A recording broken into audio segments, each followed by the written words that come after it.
Yo, what's going on, guys? Joey's Gaming here, and we're back with another build video. Now again, the fourth Moze build that we're going over for level 65 Mayhem 11, and for skill tree included. Uh, there's another build coming as well, Bloodsuck Moze.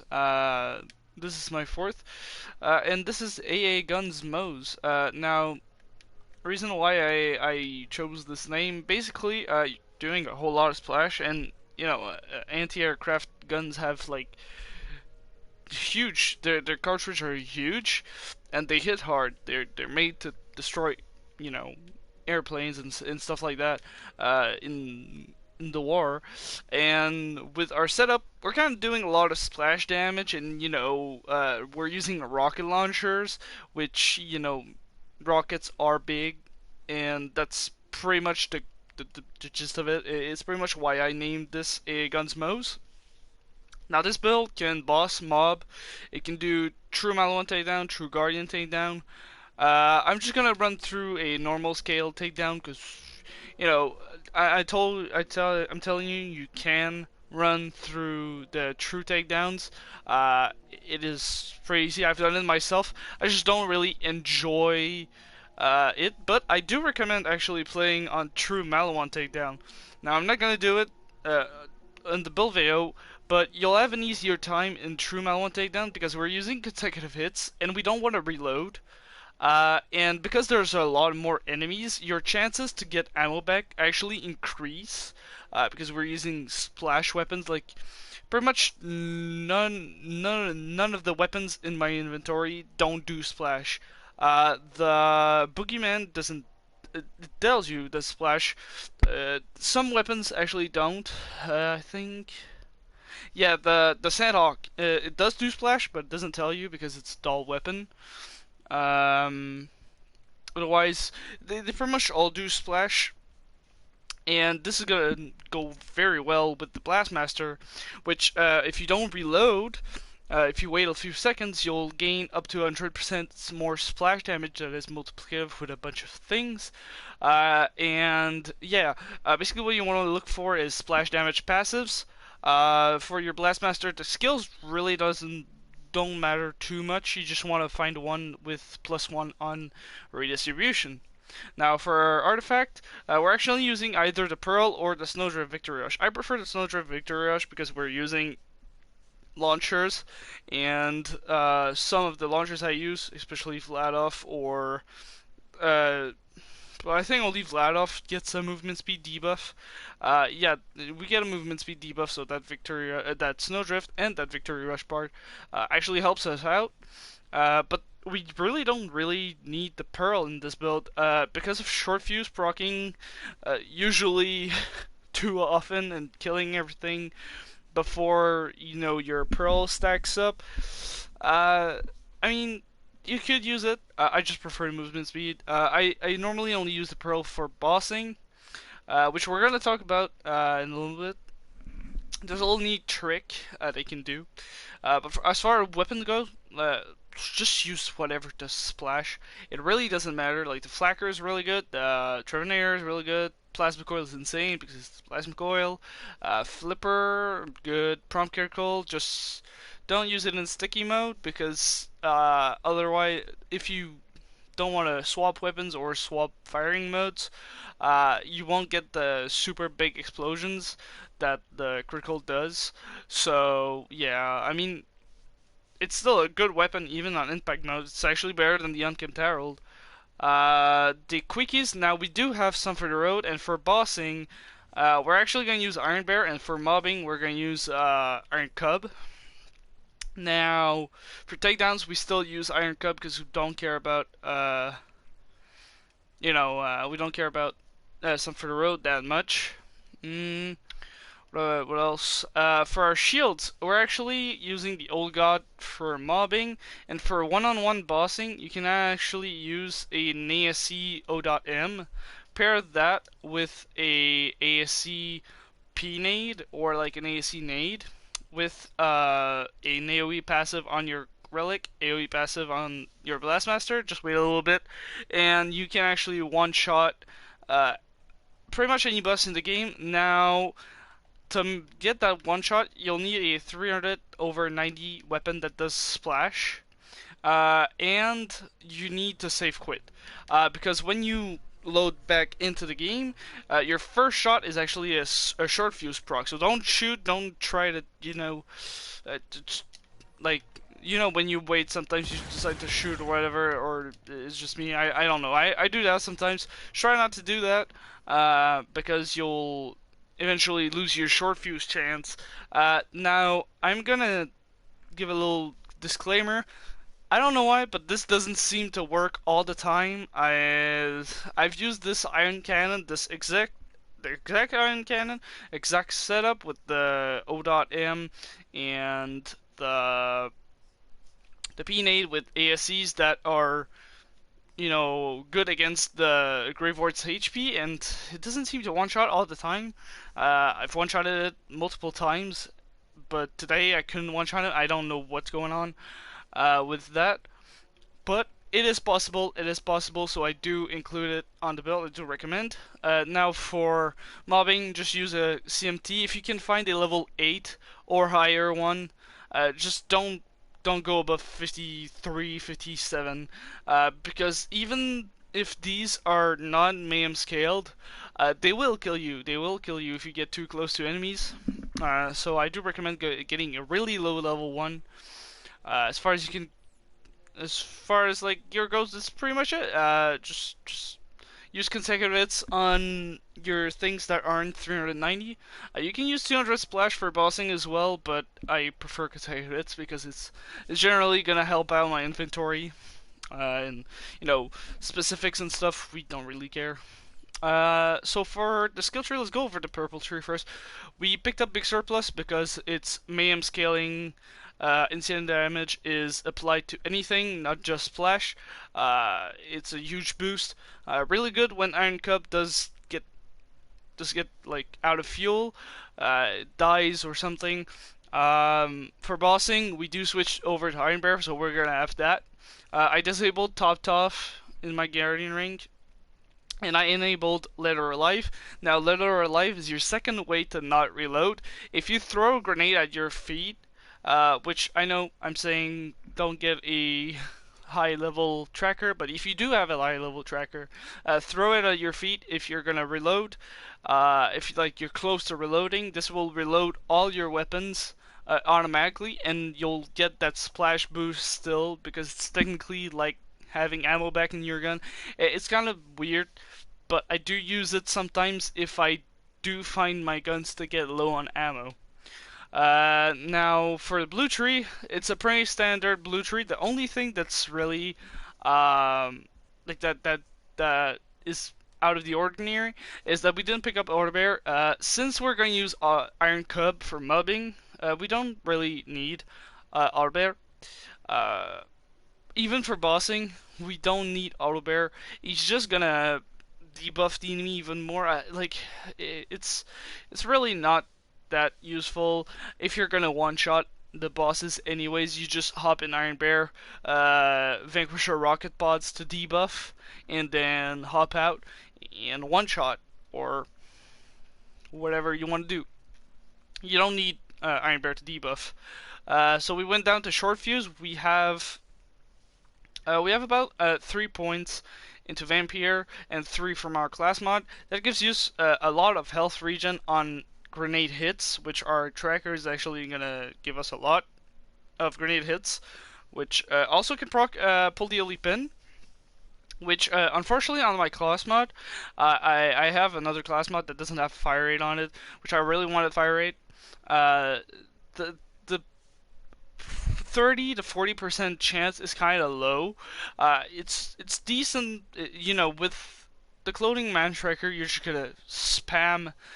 This is gonna basically be a guaranteed proc when you throw your CMT. But having a 60% chance with 6 out of 3 would be ideal. But it's still fine. It's still fine. You'll be just fine without. So yeah, we picked up the damage skills. Stainless Steel Bear actually does increase fire in the Skagden, so be sure to pick that up. Now as far as our green tree, we basically wanted to get some for road, and our last point we put it in Specialist Bear so that Iron Cub and Iron Bear do a little bit more damage. We picked up Scorching RPMs so we get a little bit of fire rate and critical damage. We picked up Scrappy because it's going to be weapon damage when we do move, and the swap speed is actually kind of nice. Cloud of Lead, just for ammo consumption. It's very fun. It's very good.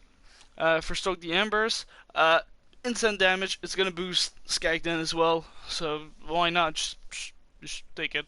It's a really good skill. Redistribution, ammo regen. As I already said, pick up a class mod that has 1 and 2 it. You can also use a Minesweeper with this build that can boost fire in the Skagden and redistribution. That works just fine as well. I sometimes swap it to the Minesweeper when I'm doing bossing, if I don't care about reloading. But generally, this is a Blastmaster build, so we picked up that. So Russian offensive. I mean, when you throw grenades, you stop running, which is kind of a bummer. But this is more of the way that Moze is gonna run. I don't know what's satisfying about this, but just seeing your gun run like this, I just prefer it over, you know, having her holstered weapon. It just feels better. And if we do see our health go really down, we could just sprint and it'll give us lifesteal if we use like a plague bearer or whatever. And now, as far as the red tree goes, it looks like a pretty standard red skill tree. We picked up experimental munitions for incendiary damage on crits. Drowning Breath, one of the best skills for Moze. Definitely picked this up. We picked up Cigar Bear so that Iron Cub does actually get a little bit of armor reduction, like damage reduction on his armor. I would pick up armor and infantry because it's generally a good skill. So that's about it for the skill tree. Let's go over the showcase. Like I said, we're gonna go on scale takedown, and we're just gonna run through this. Now, usually what I do is summon Iron Cub here and throw a tracker already to proc my consecutive hits. And as you can see, we're absolutely melting these fools.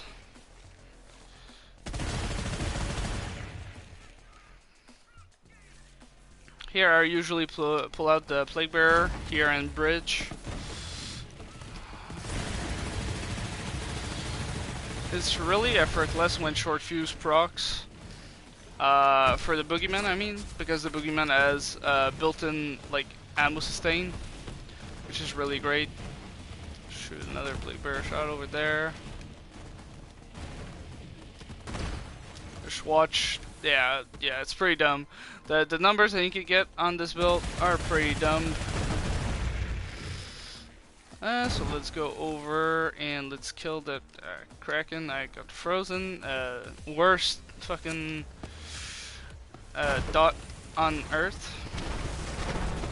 And yeah, we pretty much absolutely melted him. Be sure to shoot beneath him, or like with Wotan as well. Be sure to shoot beneath them if you have a back burner, because you're just gonna insta-kill them. And when Wotan splits, if you want to kill both at the same time, just shoot in the middle part when they're splitting. It's gonna be easy. Now, I have an ion cannon. This is the one-shot top half for Wotan, and just I tried to do the skip here, the like little skip here. It's not that practical, but you can actually do this. If I were to actually shoot. Okay, it didn't work as I thought it would. When it does proc shot fuse, though, it does work. It does work quite well.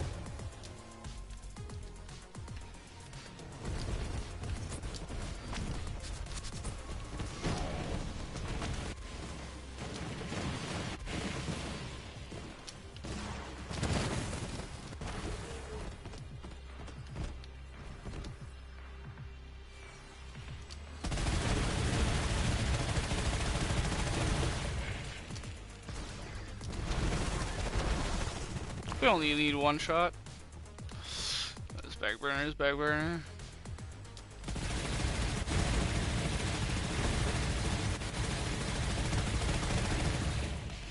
Oh, and by the way, the reason why we're using Vanquisher rocket pods over anything is that they do splash.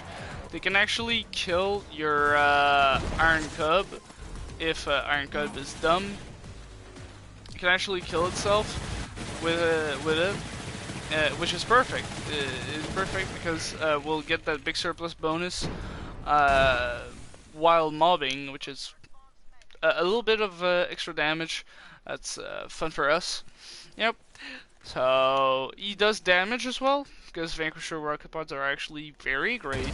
Honestly, for mobbing, bossing, you know, you're gonna be the one to do damage. This is not an Iron Bear build, so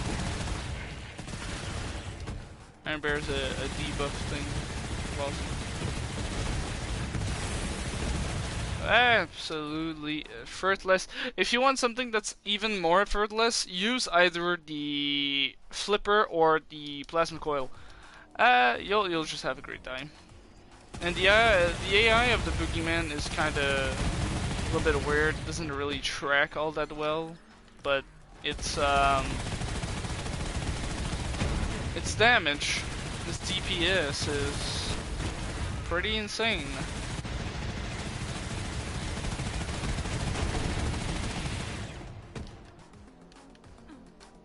This is not even with a pearl. You can do this, but with bosses. With a pearl.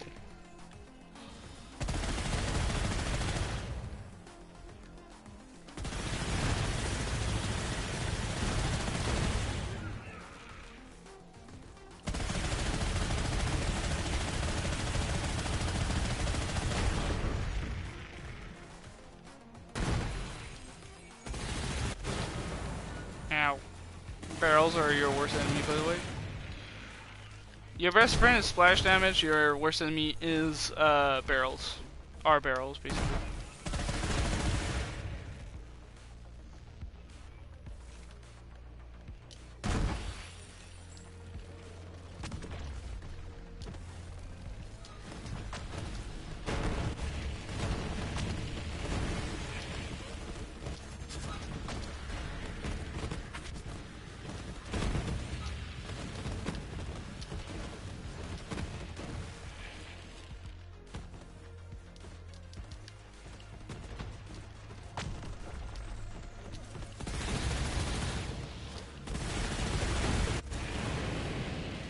Oh well, shit. We're actually gonna die here. Yep. Alright, sorry about that. Sorry for going down in a video, but this is basically how bad the spawns are in the Malmont takedown. I'm gonna have to redo this, which is unfortunate. This is the reason why I'm saying true takedown might actually be better, because you have more opportunities to not kill yourself. Basically, you won't be dying as much, even though there are more enemies, because you can actually get second ones easier.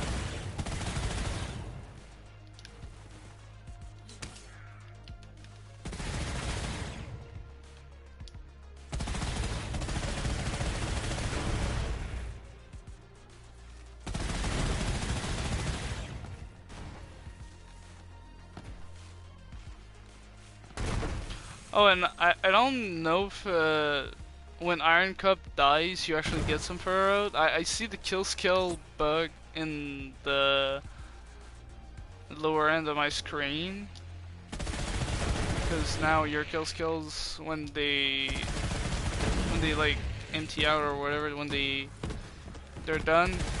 They like stay at the bottom of your screen, which is pretty weird. But yeah, we still saw that Sunfire Road was activated. And I don't know what's going on about that. I do feel like it does happen though.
Ooh, just a little tiny wee bit of HP.